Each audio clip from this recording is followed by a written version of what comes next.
Hello students, welcome back to elite mathematics classes.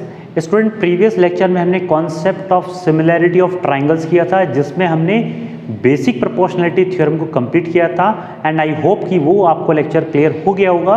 और जिसको student आज डिस्कस करेंगे हम आपसे उसका एप्लीकेशंस, यानी कि आज डिस्कस करेंगे हम examples based on the basic proportionality theorem through the NCERT.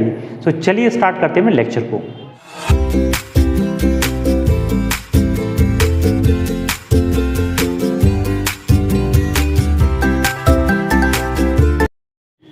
Now student, look at the next part. इसमें थ्योरम सेकेंड भी है, यानी कि converse of the BPT. BPT का मतलब basic proportionality theorem. It says if a line divides any two sides of a triangle in the same ratio then the line is parallel to the third side. यानी कि वही just reverse है कि अगर same ratio में line डिवाइडेड्स हैं तो वो जो लाइन डिवाइड कर रही है वो उसके पैरेलल रहेगी। ठीक है, ये कन्वर्स ऑफ द बीपीटी है, तो इसमें कोई नई चीज़ नहीं है, सिंपल सा वही स्टेटमेंट का रिवर्स है। यानी कि अगर बीपीटी है तो उसका कन्वर्स भी ट्रू होगा, राइट? ये इसमें कहा गया है। अब हम इस बीपीटी के बेस पे हम एक क्वेश्चन डिस्कस करते हैं जो आपकी एनसीईआरटी का एग्जाम्पल नंबर फर्स्ट है इस चैप्टर का। तो क्या कहता है एग्जाम्पल, वो देख लेते हैं। If a line intersect side A B and A C of the triangle A B C at D and E respectively. Respectively का मतलब स्टूडेंट होता है कि ए बी डी पे कट कर रही है और ए सी ई पे कट कर रही है, ठीक है, and is parallel to the B C, then prove that A D upon A B is equals to A E upon A C. आपको फिगर भी प्रोवाइडेड है यहाँ पे क्वेश्चन में, ठीक है। तो कैसे करना है इस क्वेश्चन को, अब उसको देखिए आप यहाँ पे। यहाँ पर ये आपको पैरेलल गिवन है, यानी कि पहले लिखेंगे हम गिवन क्या क्या है हमको, ए बी सी ट्राइंगल है और D E parallel to B C है। यानी कि अगर ये पैरेलल है तो यानी कि बीपीटी का कॉन्सेप्ट लगेगा यहाँ पे, that is for sure. Okay, इसके बाद टू प्रूव करना है A D upon A B. ध्यान दें स्टूडेंट, यहाँ पे A D upon complete A B है, ये नहीं है हाफ, राइट? जो हमें बीपीटी के अंदर नजर आती है वो क्या आती है, this upon this equal to this upon this, तो वो तो नहीं है, ठीक है। तो ये प्रूव करना है। इस केस में आपको कंस्ट्रक्शन किसी भी चीज में करने की जरूरत नहीं है, ये ऐसे ही प्रूफ हो जाएगा। देखो कैसे करते हैं इसको प्रूफ में। सो यहां पे हम लिखेंगे अकॉर्डिंग टू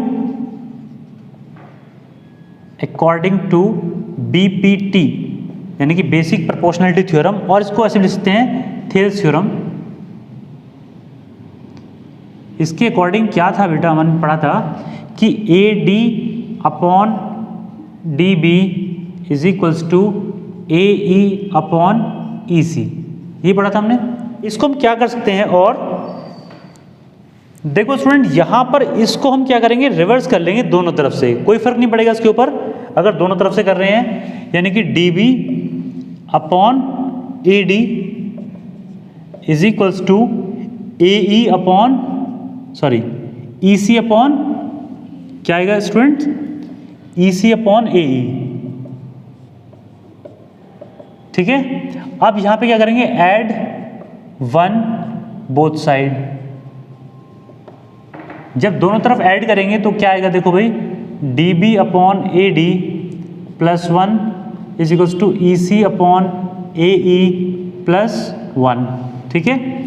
यहां पे अब देखो जब एलसीएम लेंगे तो क्या आएगा, ए डी, और यहां पे कितना आएगा, D B plus A D is equals to यहाँ पे आएगा E C plus A E upon E C, clear. अब इसके बाद यहाँ पे D B plus A D, D B plus A D कितना होगा भाई, ए बी आ जाएगा ये, यानी कि हो गया A B upon A D is equals to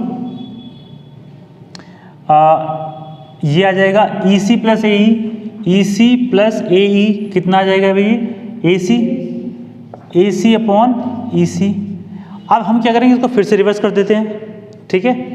this implies A D upon A B is equals to E C upon A C, और यही हमें प्रूव करना था स्टूडेंट, हैंस प्रूव्ड।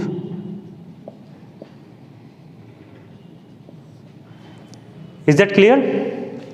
अब देखो यहां पर किसी भी क्वेश्चन को जब प्रूव करते हैं तो थोड़ा सा दिमाग लगाओगे आप ठीक से तो आपका कहीं भी प्रूफ जाएगा नहीं। सिंपल स्टेप्स अप्लाई करते जाइए। यहाँ पे हमने देखा कि यहाँ पे कंप्लीट को ले रहा है साइड को वो, तो हमने यहाँ पे क्या किया, इसको इस तरीके से रिवर्स किया, फिर एडिशन किया और फिर उसका रिवर्स कर दिया, तो हमारे पास जो रिजल्ट था वो आ गया है। एंड आई होप स्टूडेंट ये आपको क्लियर हो गया होगा अच्छे से, है ना। सारे के सारे प्रूफ जो है हम इस तरीके से ही इजी मैनर में कंप्लीट कर लेंगे। Okay, now student look at the example number 2. It says ABCD is a trapezium with AB parallel to DC.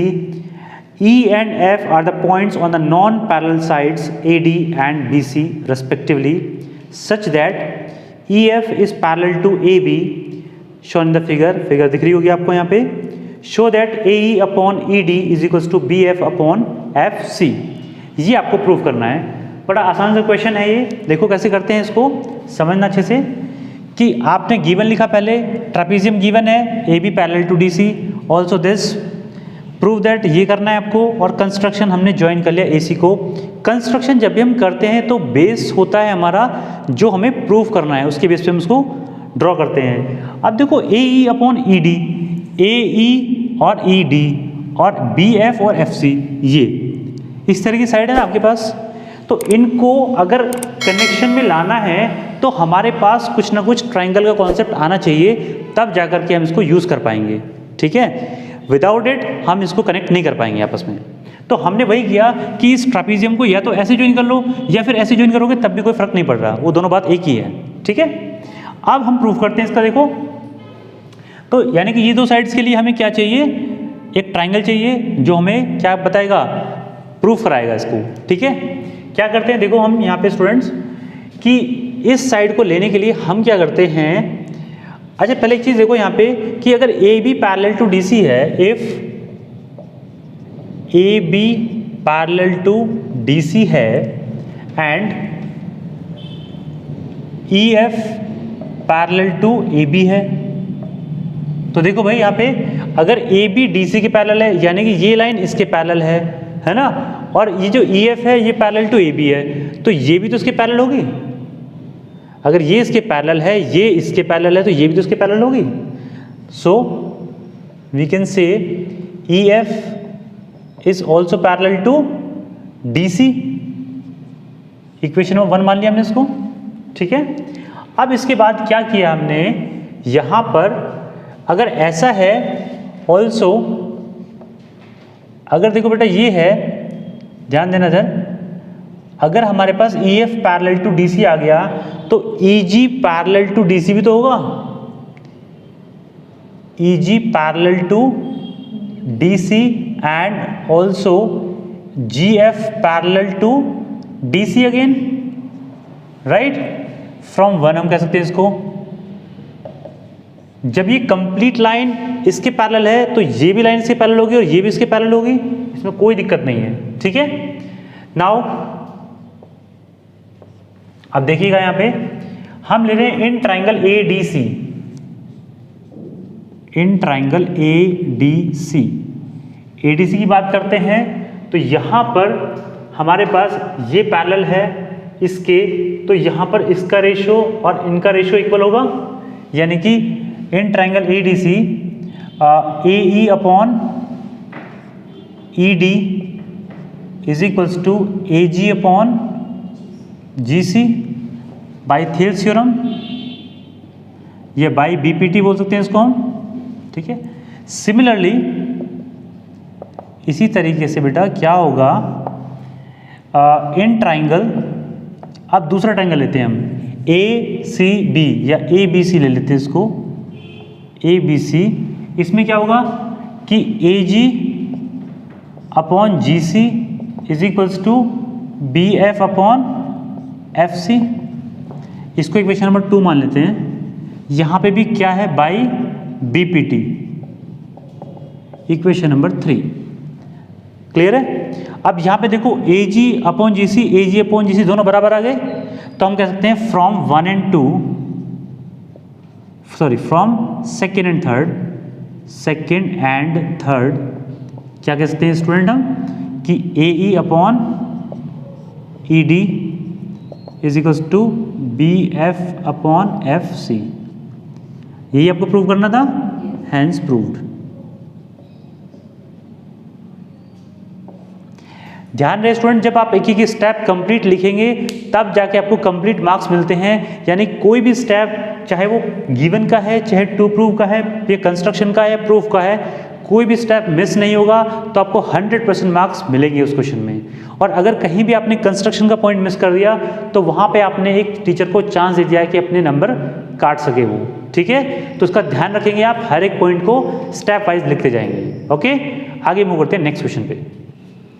Now student look at the next example number 3। It says in the given figure PS upon SQ is equals to PT upon TR and angle PST equals to angle PRQ, then prove that PQR is an isosceles triangle। Isosceles triangle आपको पता है student क्या होता है, जिसमें दो sides equal होती हैं, वो हमें प्रूव करना है। हम इसको ऐसे भी कह सकते हैं कि यहाँ पे देखो ये ट्रायंगल आपके पास जो गिवन है सिस्टम, और यहाँ पे ये रेशियो इक्वल है, और यहाँ पे दोनों एंगल्स यानी कि ये एंगल PST और यहाँ पर PRQ, ये दोनों एंगल इक्वल गिवन है, और आपको प्रूव करना है PQR is an isosceles triangle.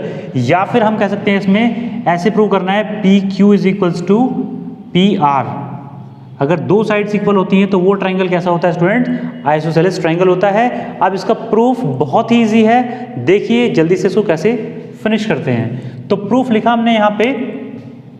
अब देखो यहाँ पे PS अपॉन SQ, दोबारा लिखते हैं एक बार, यहाँ पे PS upon SQ is equals to PT upon TR। अगर ऐसा गिवन है हमें ये, तो इससे हम क्या कंक्लूड कर सकते हैं, देखो student, PS upon SQ PT upon TR, अगर दोनों साइड का रेशियो सेम है तो यानी कि जो ये लाइन है ST, ये क्या होगी, इसके साथ पैरेलल में होगी, क्योंकि ये कन्वर्स ऑफ द BPT है।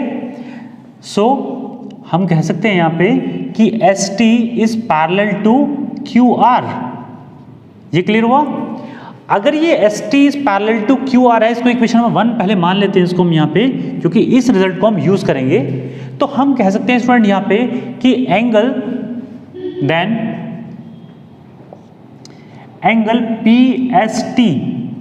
PST is equals to angle PQR। ये होगा या नहीं हुआ, PST ये वाला angle equals to this angle. क्यों, क्योंकि ये कौन से एंगल होते हैं, करस्पॉन्डिंग एंगल। और इसमें लिख सकते हो आप, इस तरह लिख सकते हो कि ST is parallel to QR। दोनों स्टेटमेंट इसको वेरीफाई करेंगी कि आपको दोनों ही चीज पता होनी चाहिए स्टूडेंट्स। QR कि अगर दोनों लाइन पैरेलल हैं तो एक ट्रांसवर्सल की तरह जाएगी यहाँ पे, जो दोनों एंगल को क्या बनाएगी, इक्वल बनाएगा, ठीक है। ऑल्सो ये इक्वेशन नंबर 2 मान लेते हैं यहाँ पे। नाउ यहाँ पे PST इक्वल्स टू PQR आया यहाँ पे हमारे पास, और हमारे पास गिवन है angle PST is equals to angle PRQ। ये क्या है स्टूडेंट, गिवन है हमें, ठीक है। तो अब इन दो इक्वेशन से थर्ड मान लेते हैं इसको हम। So from second and third equation से हम क्या कह सकते हैं, दोनों PST के बराबर है, यानी कि angle PQR is equals to angle PRQ।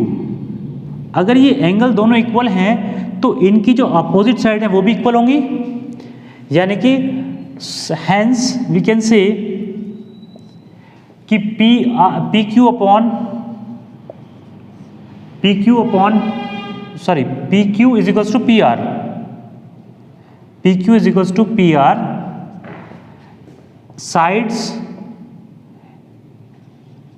sides opposite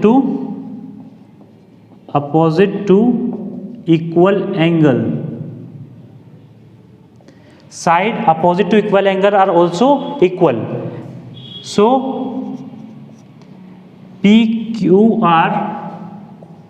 PQR is an isosceles triangle, hence proved. तो स्टूडेंट ये इजी प्रूफ था आपका, आपने देख लिया यहाँ पे कितना इजी तरीके से 3 स्टेप्स का प्रूफ है और आपका क्वेश्चन बिल्कुल सॉल्व हो जाता है यहाँ पे, और कितना आसानी से कर लिया हमने ये भी देखा आपने, ठीक है। सो स्टूडेंट इस लेक्चर में इतना ही करेंगे। आई होप कि ये लेक्चर आपको अच्छा लगा होगा, और अगर अच्छा लगा है तो वीडियो को लाइक करना, चैनल को सब्सक्राइब करना और शेयर भी करना। मिलेंगे आपसे नेक्स्ट लेक्चर में और डिस्कस करेंगे एक्सरसाइज के questions, that means exercise number 6.1 के क्वेश्चन डिस्कस करेंगे और जो भी प्रॉब्लम है उसको निकाल के भगा देंगे। ठीक है, so till then take care and bye bye.